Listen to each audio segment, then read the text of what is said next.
person watching. We have one person that was waiting, and we very much do appreciate that one person, Correct. whoever you may be. But yes, we are here, Pro Wrestling Podcast. This is episode 4 Quattro. of the Pro Wrestling Podcast. Today's topic is going to be Friday Night Smackdown in St. Louis, Missouri. There you go. Yesterday night. It was November 4th, 2022. In this video, in this live stream format, we are going to be going over the entire show. Full play-by-play of absolutely everything that happened. Matches, promos, backstage segments, replays, everything. This is the go-home show to the WWE Crown Jewel, which starts in like an hour. At least the kickoff does. Yes, that's why we're kind of filming this a little early. Yeah, that's why we're filming this a little bit early, guys. So we can get watching on that. Literally, we're going to be watching the Crown Jewel, doing a podcast on Crown Jewel tomorrow, and then there's going to be a review, an Action Vegas setup review, popping on the Brother Live channel today of Crown Jewel, so stay tuned for that. And bunch of new videos on the Brother Live channel as well. You got the weekend review. Great videos. Steel cage setup. You got that new series going on. I got the new Elite 98 series. Really cool. A mini Randy Orton. A mini Randy Orton. Mini Randy Orton. Freaking awesome. Bunch of new videos on the Brother Live channel. Feel free to check them out. But this is the Pro Wrestling Podcast. We're going to be talking about Friday Night Smackdown. St. Louis, Missouri. In a whole, don't mention any of the stuff that happens, but in a whole, how was this show? You watched the entire thing. Yes, I did. And I'm not going to say what I was about to say. So, usually for like, it's a mid-card match. You know, you're going to Saudi Arabia. This is pre-recorded. But you're not going to see... You're not going to see big stars at this show because, of course, they're already in Saudi Arabia, you know, practicing. Because their thing is basically happening at about, 1 o'clock Florida time. So basically, with all this happening, like, you can't go from SmackDown in Missouri all the way to Saudi Arabia and not be tired and just go into a match. Literally, you need to get recuperated. Yeah. You gotta adjust to the time. For sure. So we weren't expecting that much out of the show, of course, since it's a bunch of mid-carders not going to be it. Definitely. So, but for a mid-card show, it was pretty enjoyable. Decent. It was a pretty enjoyable episode of SmackDown, and right now, without further ado, we are going to jump into the full play-by-play, starting right now. Jumping into our opening match, our opening contest, we opened up with Liv Morgan. Liv Morgan's entrance music hits, and she goes one-on-one with Sonya Deville in a no disqualification match. I feel like this is going to be the culmination of the short rivalry that they've had over the past couple weeks. For sure. Match was pretty decent. Pretty enjoyable match. Yeah. Some kendo sticks were used. Deville had Liv Morgan in a cool sleeper hold on the apron. And then Liv Morgan's like, crap, what can I do to get out of this? She's just like, okay, I'm just going to jump backwards, and then Sonya Deville's back will land through the table, and then Liv Morgan will be cushioned by Sonya Deville's body, which I thought was very ingenious. Yes. They ended this match with a bang. We saw Liv Morgan hit the Oblivion, her finishing maneuver where she bounced off the ropes and then smashes the head over her shoulder onto a big pile of steel chairs to Sonya Deville, and she was able to pick up the victory over Sonya Deville to, I believe, cap off this rivalry. I think this is going to be the end of the Sonya and Liv, but I enjoyed it. I thought it was short. I thought it was the length it needed to be. Mm-hmm. I really thought it was a solid match. Decent match. Going into this thing, I thought it was just going to be a 1v1 match. I'm like, oh, man. I'm not looking forward to this match at all. But once I heard it was no DQ, I'm like, oh, that's a table involved, maybe some chairs. Definitely. And, like, the fact that, this rivalry's been going on a long time, but the main thing that really sparked my interest was that, was mainly the powerbomb off the top rope that Sonya Deville did. That was also cool. I forgot to mention that. That was really cool.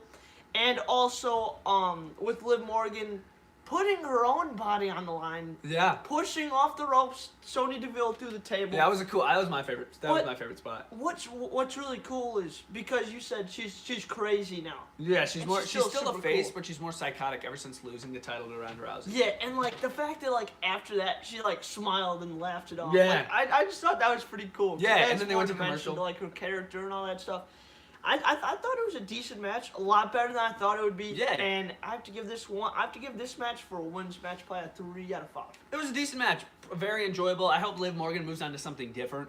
maybe another person, maybe another single rivalry. But I hope this between her and Sonya Deville is over. I don't need to see another match between the two because we've seen Liv Morgan beat Sonya Deville a handful of times now, and I don't believe we need another Sonya Liv match. Not at all. But I enjoyed this short SmackDown show rivalry. Yeah, It was decent. It was solid. It was solid. Right after that, we had a recap of the Emma return. A lot of recaps on the show, of course, because it's pre-recorded. It's all edited. So they are able to edit the show and put stuff in that they weren't showing live in the arena that night. So right after that, we had a recap of the Emma return. And then Emma got Emma got interviewed backstage by, I believe it was Megan Morant. Oh, one of the worst interviews ever. Freaking terrible. You just pan to her and she's like, such a robot. And she's like, I am here with Emma. It's Oh like, my God. come on, you have to. What's going on, guys? We are here with Emma backstage. What do you think about coming up short to Ronda Rousey? But anyways, Emma got interviewed backstage. She got interrupted by Xia Li, setting up a match for them next week. Emma just ended up taking out Xia Li after some trash talk was delivered back and forth. Nothing crazy. Right after that, we got a clip of an episode of Impulsive, which is Logan Paul's podcast, and here we are on a podcast. And they recapped the beginning of the Roman-Logan Paul rivalry. So what had happened was Logan Paul asked for Roman Reigns to be on his podcast. For sure. And then after Roman Reigns, he did his time on the podcast, he was done, he walked out of the studio, and Logan Paul started talking a bunch of crap about him. He's like, oh, I'd take Roman Reigns right now, I beat him. I take him right now and beat him. Right when Roman left the room. Yeah. So they recapped that, and then right after that, we had the Roman and Logan Paul storyline completely retold. Everything that's happened since the Impulsive podcast, all the way up until the current stuff that was happening on SmackDown. Which I thought that was pretty cool. I thought it was well needed. It mainly adds more suspense for, of course, going in this match, of course. Definitely. Even though they're going to be showing it at Crown Jewel tonight. Exactly. But still, for the people that aren't going to be watching it. Yeah, the people that are still hesitant on getting Peacock. For sure. That's like, oh my God, is Logan Paul actually going to win? I might have to get Peacock to test this out. Yeah, I mean, it's a good way to hype up the fans. And promoting Saudi Arabia Crown Jewel. And the Roman Reigns and Logan Paul match. Yeah. Which I am looking forward to, by the way. It's going to be popping in about like a couple hours or so. Right after that, we had our second match on the card. This was Ricochet versus L.A. Knight. L.A. Knight, as he came out, well, Ricochet entered first, and then L.A. Knight entered second. And then, this was kind of odd. L.A. Knight goes over by the ring announcer, Samantha, I don't know her last name, but her name's Samantha. She's a pretty decent ring announcer, I'm not going to lie. For sure. And the funny thing is, I believe that is also Ricochet's girlfriend. I could be wrong on that. Somebody correct me in the comments if I'm wrong, but I'm almost positive that's Ricochet's girlfriend. They have some affiliation with each other. So it was pretty apropos that Ricochet's in the ring getting ready to fight LA Knight, and then here goes LA Knight bashing his girlfriend on ringside, who's the announcer. So I thought that was a little decent thing there. Maybe an incentive rivalry. Yeah, maybe a little incentive for Ricochet to want to win this match even more. But, of course, we jumped to the match. Ricochet jumps out. It takes him out. He sends him back to the ring. The match was decent, you know what I'm saying? Yeah. It was okay. I don't really feel like it reached the full potential it could have. Not at all. This was a very, very mid match. I wasn't really into it. I was like, eh. And it's an LA Knight Ricochet match. Do you think that this would be spot on? Like, this would be really good? It was okay. In the end, we saw LA Knight cheat to win. He had the tights and a roll-up. And then he also had the... So he had two forms of leverage to pin Ricochet. Yeah, full. Like, you knew the match was over. Yeah. Unfortunately. Yeah, Ricochet ain't winning this, unfortunately. But, of course, like, they're trying to, like, build LA Knight's, like, kind of like... You got to. His picture or model of him being like, oh, man, he's a rising superstar. Yes. Of course, but you have, like, a guy like Ricochet. Oh, my God. Where he's got everything. He has all the tools to be a successful guy. Yes, he was the United States champion for a short time. Was he IC champion? I think he was IC champion. I think he was. I think he was. Yeah, Even if he wasn't, he's been a champion in the past. But I feel like he's never reached that full potential. You know what I'm saying? Even as champion, he can be. They just need something more for him. He deserves it too. Like the stuff that he does in the ring, no one else could do. Yeah, I don't really know what you could do with him, but yeah, I mean, he's been champion. I don't feel like he's been that I don't know. He's just been missing something. But anyways, LA Knight furthering himself here in this match by picking up the victory over Ricochet, but cheating, so it wasn't really like, he fully beat Ricochet. Yeah, you know what I'm saying? He had to cheat to win. He's like a rising heel, so they want to kind of like add more like, oh yeah, don't forget he's a heel because, he's cheating in a victory. Definitely. It's not a true one, so basically it's just more dimension on LA Knight, like getting his name out there for more bigger superstars. Totally. As far as the match goes in a whole, though, it was all right. Right after that, we had the Bloodline segment backstage, and this is cool. This was Solo, Sammy, and the Usos. I didn't even think they were there. I thought they were already done in Crown Jewel. But they were backstage in the locker room, the Bloodline locker room, and they're just talking, and then Jay and Jimmy, they're like, Sammy, because Sammy was like, well, Jay was like, yeah, we're going to go out to the ring. We're going to, like, call out, like, Logan Paul or something like that. They were going to do something. No, they were going to call out the Brawling Brutes. They were going to call out the Brawling Brutes. Yep. And Sammy's like, no, we can't do that. We can't do that. We got to stay back here where it's safe. We got to stay back here. And then Jay is like, no, I'm going out there, man. I'm going to be champion when you're gone. I'm going out there anyways. And Sammy's like, whatever. And then Jimmy's like, he's got a point, man. And then he goes out there. You know what I'm saying? So we will jump back to that after... we talk about the Brutes and the New Day and the Uso storyline. But as far as that backstage little segment, gives us a little anticipation for what we're expecting later in the night between the Brutes and the Usos. Yeah, and even with even Jimmy agreeing with Jay. Yes. Usually, like it's like Jay, like, come on, man, let's go. And then Jimmy's like, yeah, Sammy's got a point. Yeah. Now, like, Jimmy's kind of like, oh, yeah, Jay's got a point. As soon as you're gone and out of the bloodline, we're still going to be champions and continuing champions. So he was siding with more... Sammy this time. Jay. No, you're siding more Jay. And kind of like losing focus in Sammy. Knowing that he's kind of maybe holding him back from his potential. Maybe possibly. Helping out his brother. Yeah, but he's going with his actual bloodline, Jay. So he went out to the ring. We'll talk about that later. Because right after that, we got a Bray Wyatt segment. And I love these, dude. Uncle Howdy. Yeah. Who is he? I don't know, but they didn't really mention too much of him. There were their little, things that popped up on the screen as he was insulting a production guy. But let me explain what happened here. Yeah, for sure. Bray Wyatt's backstage. He's cutting his regular promo where he's like, "Oh, I cannot live myself, man. My mind. I cannot deal with my mind." And And then I thought this was so unique, such a unique way of interrupting Bray Wyatt here. Yeah. So there's a production guy that's in the background. And he's got a package, he's maybe delivering a package to the show. Maybe they need this item or whatever that's inside this package. And he's got the headset on. He's a production guy. He's walking backstage, and he accidentally walks through the set of where Bray Wyatt is filming his promo. Yeah. And the guys behind the camera are even like, wait, we're live. I was like, this is so awesome. This is cool. It felt so real. And I was like, this is awesome. So this guy interrupts Bray Wyatt's segment, and Bray Wyatt's like, no, it's okay. And he walked over by the production guy. I'm like, oh my God, this is so, like, realistic. Somebody accidentally walked through somebody's promo. Like, that's awesome. So he goes up to the production guy. He's like, you ever had the feeling when somebody cuts you off in the street, and you just want to, like, imagine if you had 30 seconds with them, and this and that. He's just going crazy, because he's, like, super mad that this guy just interrupted his promo. So he's just going off on this production guy. And he's like, I want you to apologize. I want you to apologize to me right now. And as he's talking all this crazy stuff, the Uncle Howdy and the little TV crackling things are popping on the screen. It's in like and out, voices in and in his out. head. Yeah. Like voices in his head. Yes, I think that's what they're trying to say. Yeah. So yeah, he just asked this production guy to apologize. I'm sorry, Bray Wyatt. I'm sorry. And then it sort of just cuts to a Crown Jewel. Bray Wyatt will be at Crown Jewel. Your thoughts on this? Once again, you explained that perfectly. That was an awesome moment in this show. Because it kind of shows, like, of course we've seen it the past shows, Bray Wyatt's like this nice guy, oh man, it's good to be back. We lost some brothers later on, or Pip in the past. But we are good to be back. But we're getting more kind of like the violent Bray Wyatt. More of like the voice is still in his head. It's getting worse.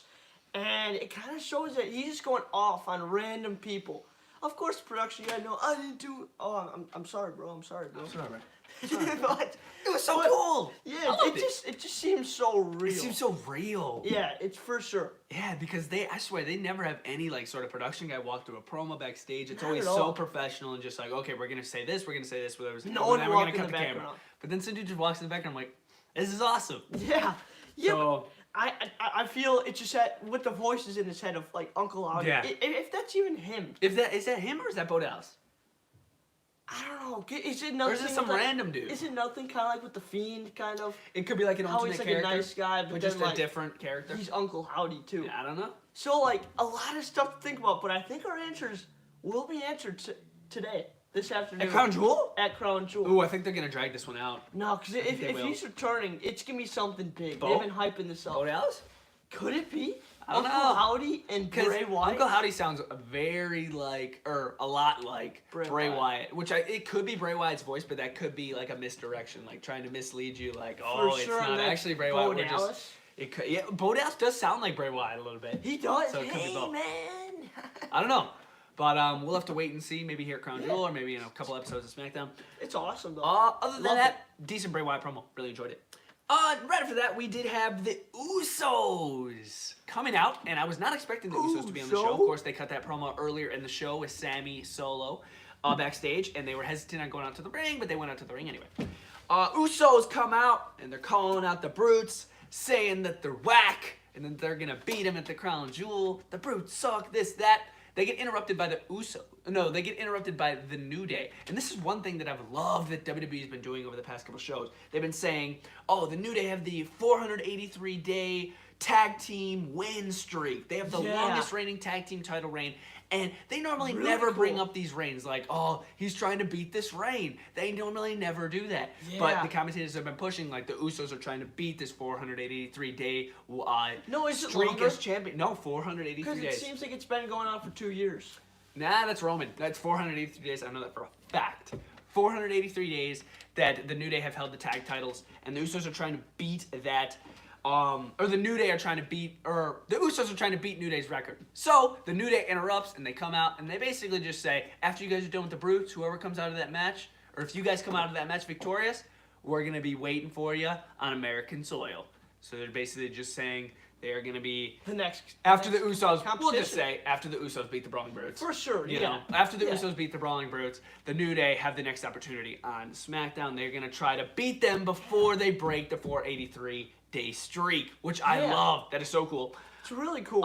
And then right after that, I found this really odd. The New Day are standing in front of the Usos, Brawling Brutes from behind. Yeah. Brawling Brutes attack the Usos. We're no fans. No, Brawling Brutes attack the Usos, and I'm like, oh my gosh, it's 4-on-2. To see the Bloodline not have the numbers game was so wild. Yeah. Normally the Bloodline always have like the numbers game on their tag teams. Normally it's 4-on-1 or 4-on-2, but to see the Usos being beat down by 4 guys was so odd. Oh yeah, but then of course they got backup. Solo Sikoa, Sami Zayn. Solo Sikoa, which originally didn't agree with coming out there, eventually came out there after it was 4-on-2. Yes. Yep. So Solo and Sammy come out, and they start beating up on the Brutes. And they after they took care of the New Day, they sort of focused on the Brutes to show that it's gonna be like.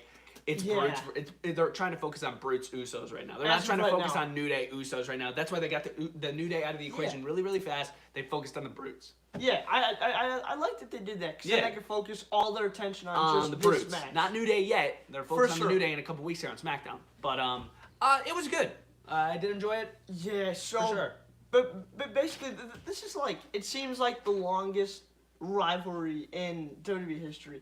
New Day versus the Usos. It's been going on for as long as I've been watching. Wow. Really. Like, long time. Since the beginning. When New Day were, like, wearing the blue. Mm-hmm. Remember the blue and It's been a long time. They've been feuding for a while. That was really cool. But every single one of their match is awesome. All their matches are awesome. So as soon as I heard the Usos come out and they're like, yeah, we're going to face you again. I was actually really excited for that. Yeah. Because I know that all their matches hit. They're always awesome. Of course, the Brawling Brutes, there's no way they're losing. Because Brawling Brutes, they're Pete Dunne and Ridge the Bridge. Ridge had no bridge. So, yeah, I just thought that was pretty cool. This is a pretty good promo, though. Add more suspense for, of course, today's match, Crown Jewel, but also bringing in a new rivalry at the New Day. Really cool. I loved it. Awesome. Agreed. Decent promo. And I'm looking forward to the Brutes versus the Usos. And then after that, Usos versus New Day rematch. Gonna be good. Right after that, we had our next match on the card. It was Shayna Baszler going up against Natalya. Ronda Rousey was in the corner of Shayna Baszler for this match. This match was pretty boring. Not gonna lie, I wasn't really into it. Nothing really crazy happened up until the end.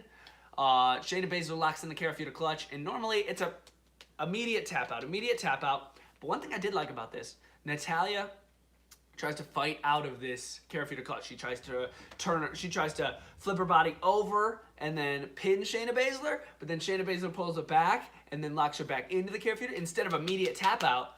She tried to fight out of it. I thought that was decent if I'm trying to look at some sort of positive coming out of this match. But then Natalya ended up tapping out of the Karafuda clutch. And after the match, Ronda Rousey gets in the ring and she's like, Shayna, come on, let's beat her up more. So Natalya's getting back on her feet and Shayna Baszler, boom, whack, knee right to the face. And they kind of just leave the ring. So this gets me thinking, maybe Natalya just turned face. Because she's been heel for months now, and I believe that she just turned face with that knee to the face. And, of course, two heels beating up Ronda Rousey and Shayna Baszler, mainly Shayna Baszler. I think Natalya just turned face. I mean, it might be a stretch to think about that because Natalya's been heel for such a long time, but I do believe Natalya just turned face. But as far as the match goes, mid. Yeah. What'd you think? This match was really bad, but like what you said though, like with Natalya, of course, being heel, she has no one by her side. No. She has no one by her side. Going in this match, 2-on-1, you know Natalya's gonna lose for sure because it's either gonna be a cheat by the heels, of course. So I think that she is gonna turn face now. I think possibly get another partner, maybe go for the tag team champion. Possibly, or maybe finish their rivalry with Shayna and Ronda first, and then maybe go for the titles. Yeah, for sure.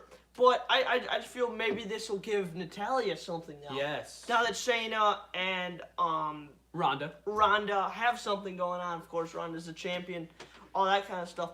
But I just feel that, maybe Natalya will get a partner and go up to the tag team championships. Yeah. One thing I'd love to see, speaking of the women's tag team championships, I'd love to see Shayna and Ronda go after the women's tag team titles. I think that would be awesome. That would be cool. If Ronda would be a double champ, she'd be SmackDown's champion and have the women's tag team championship. Basically all the women's belts. That would be freaking sick. Then you just need to give Shayna the freaking Raw Women's Championship. And that would be like a full other bloodline, kind of. That would be cool. And then they take it another person? Dude. That would be cool. That would be cool. And then they just dominate the women's division. That would be cool. That'd be freaking sick. That's a good idea right there. You could build to like a damage control versus like Ronda's team. Yeah, type that'd deal. be cool. That'd be cool. But that'd as far as destruction. Natalya turning face though, mid. I still don't like Natalya. Yeah. Right after that, we had a recap of the strap match between Karrion Kross and Drew McIntyre. Basically, just keeping people talking about Drew and Karrion Kross. Of course, they're going to be fighting in a steel cage today at Crown Jewel. Nothing really crazy happened there. And then there was a recap of Alexa Bliss and Asuka winning the Women's Tag Team Championships, which I found kind of odd. But then right after that, they announced that they're having a rematch at the Crown Jewel, so it makes sense. Mm-hmm. And then right after that, we had MVP. Montavious Porter. I hate this guy. He comes out very annoying. He comes out and he's talking crap about Braun Strowman. Omos is already in Saudi Arabia. According to the commentators at this show, he was already in Saudi Arabia. Yeah. But the funny thing is, there was a weigh-in in the morning, and Braun Strowman is also already at Crown Jewel at Saudi Arabia, but he's here. So it was a little mistake there. But MVP comes out, start bashing Braun Strowman, and then he's like, Braun Strowman, you have to go up against 5 local competitors tonight. And then he brings them out. Here come the 5 local guys. They're just walking down the ramp, staying really close to each other. And I'm like, okay, that's kind of odd. And then Braun Strowman's music hits, and their eyes go wide. And then they turn around. And then here comes Braun Strowman, Freight Train, boom, they all explode. The match doesn't even happen. The match doesn't even happen. He takes them all out. I loved that. That was cool. That was a cool visual. And after that, MVP finally gets what he deserves. Braun Strowman goes in the ring, hits not 1, not 2, not 3. No, 3. Yeah, 3. 3 running power slams to MVP. Was this improvised? Because the crowd kept on saying, one more time, one more time. It might have been improvised. He might have only been able to...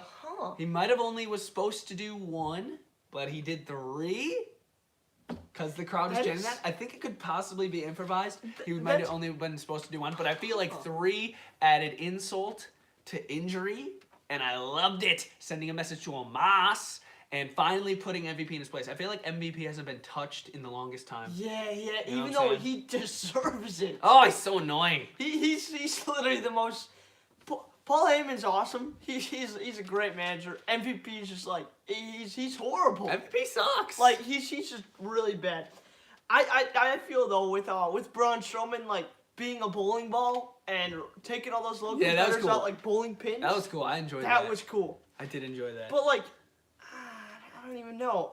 Finally, Braun Strowman got MVP. Of course, for the longest time, we've seen MVP. Who else did almost go against? Bobby Lashley. Yeah, it was Bobby Lashley, of course. MVP. Her business. Getting across Bobby Lashley and Joni. Almost. All that kind of stuff. Bobby Lashley never got his hands on MVP. Finally, Braun Strowman's making up for all that with 3. But I do think that was improvised. Yeah, the 3. To get the crowd more involved. Yeah, definitely. In it. But as far as the promo goes in a whole, it was all right, you know, getting us hyped. Maybe Omos wants more revenge because he took out his manager. For sure. That might just add more incentive for him to want to injure Braun Strowman. Right after that, we had Gunther in an interview backstage saying he's going to destroy Rey Mysterio. Pretty basic interview backstage. It's just Walter. And then we also had Legado de... Oh, wait, no. And then earlier in the show, I forgot to mention that Rey Mysterio also had an interview backstage saying he's going to put all of his effort out there, show his son Dominic that you never have to give up, even if you're down, you know, even if you're really down. Yeah, I forgot to mention that. But yeah, Gunther and Rey had both had separate interviews backstage. Pretty cool.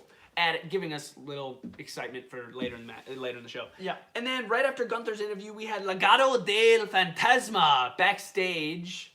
And this group's okay. I don't know. They need to establish themselves more. I can barely even remember the names of the 2 other guys besides Santos Escobar, and that just shows like you gotta establish your team more. You know what I'm saying? If I don't even know the names of the other 2 guys yet, and you've been on like 3 episodes of SmackDown, you gotta, you know. This tag team sucks. Like, I wouldn't say that. I mean, it definitely has potential. But they just need to establish themselves more. Because like I said, if I barely remember the 2 other guys' names, it's, you know. Maybe against the Judgment Day. Possibly. They're on SmackDown, they're on Raw. But like, you never know. Yeah, they have a promo basically just saying, Santos Escobar versus Shinsuke Nakamura next week. So yeah, they basically just said that. Ought to be a good match. Right after that, we had our main event. Main event? You watched this entire thing. Freaking say what happened. I will say what happened. So here comes Rey Mysterio. Of course, the whole entire crowd is going crazy because it is Rey Mysterio. He's been in the business for 20 years. He's a legend. He's awesome. And here comes Gunther, one of the coolest entrances in the WWE. So cool. So cool. The entrance so cool. It's a giant white screen. And they're Imperium, black. And they're all black down below. Right there. It's so cool. It's so cool. This whole entire match, I wasn't really the biggest fan of. Really? Yes. Okay. Yes. Okay. I wasn't really the biggest I'll say fan my of. thoughts. I feel it was more one-sided. I feel it was one-sided. Gunther kind of, especially in this match, at the beginning it was all Gunther. Rey Mysterio maybe got a couple shots right in the beginning. Rey Mysterio was playing more like the, kind of like defensive, kind of like running away from Gunther. Yeah. Kind of, because he knows that it's a big guy versus a small guy. He has an 80-pound advantage over him, and he's probably like 5 times stronger than him, and he's got the height on him. Yeah, so then Rey Mysterio kind of gets upper hand, kind of like gets like some chokeholds on Gunther, kind of like wear him down a little bit.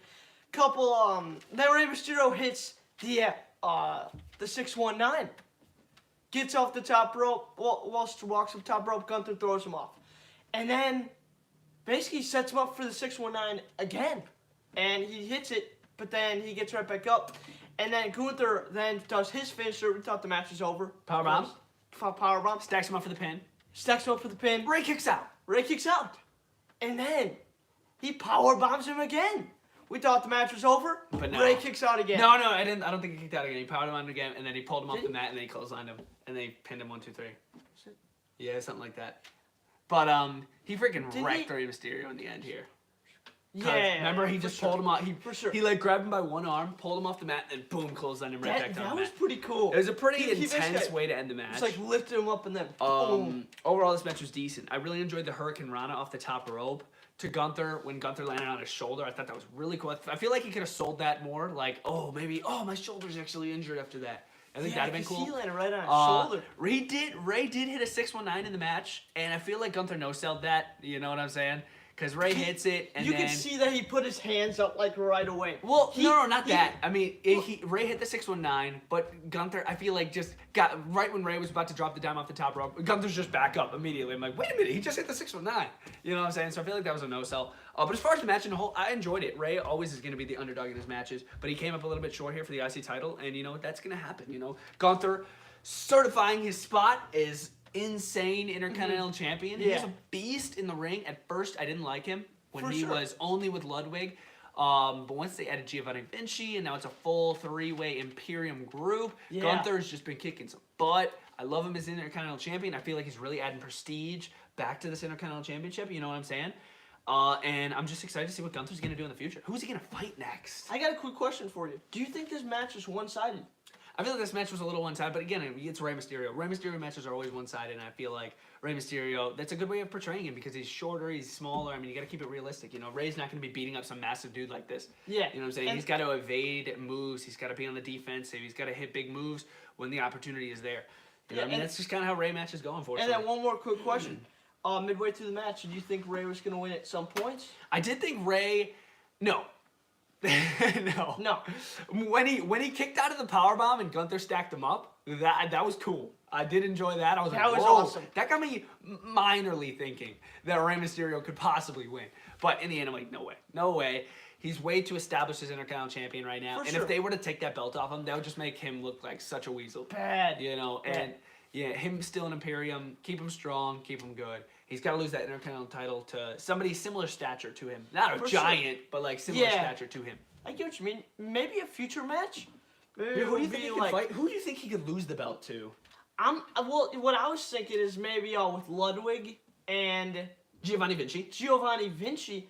Maybe going up against possibly the Usos. Because, you know, kind of build another big tag team. You know, Intercontinental Champion, tag team champs right beside him. A big faction. Big faction, kind of like what they did with the Bloodline. Maybe that'll be splitting up soon. I don't know. You never know. Gotta wait till WrestleMania when The Rock beats Roman. But yeah, a lot of stuff to think about. I thought the match was pretty good. Now that Brett kind of pointed out a lot of stuff that I did not point out because Brett's good at doing that. But yeah, I saw Rey Mysterio, of course, the underdog in the match. It was more one-sided, in my opinion, for Walter. And yeah, but I thought it was a good match. Another thing. 3 out of 5. 3 out of 5. Yes. I love the finishing though. The finisher was awesome. How he pulled him up. Yeah, he literally just pulled him by one arm.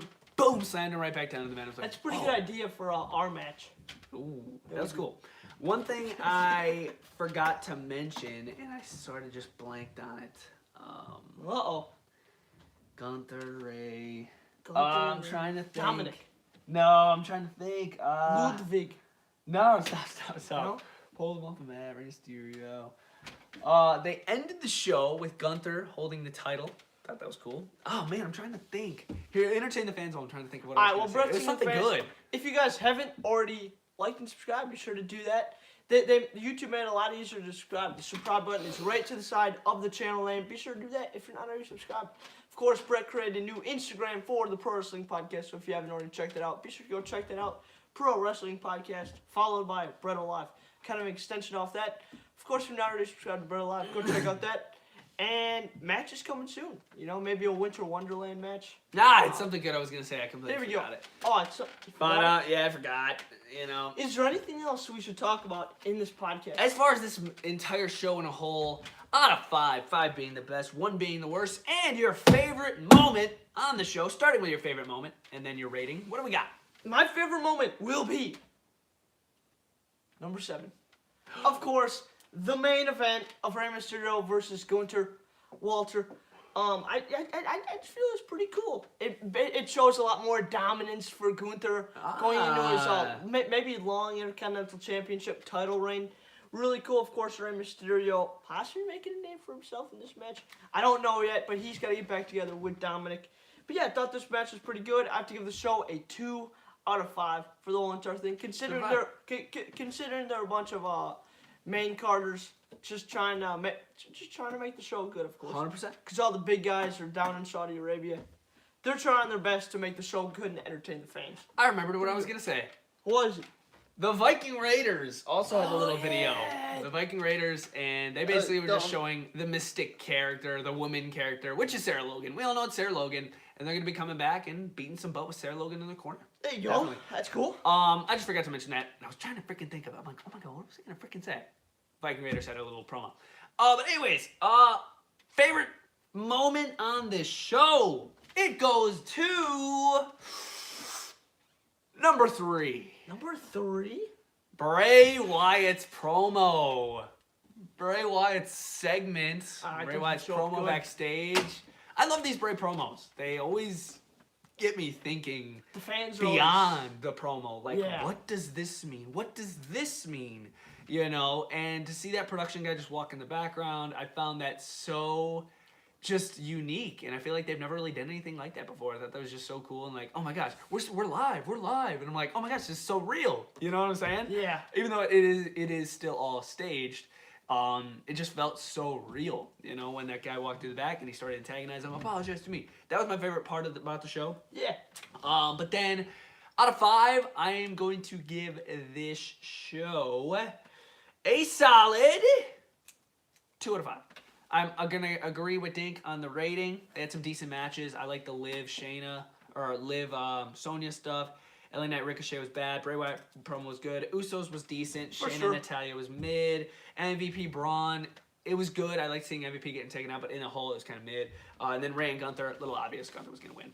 But anyways, guys, that was SmackDown. I thought it was a good show. Overall, decent show. Enjoyable. You know, enjoyable show. I could actually sit down for the 2 hours and watch it without going crazy and being like, crap, when's this crap going to end? Like it was with Vince.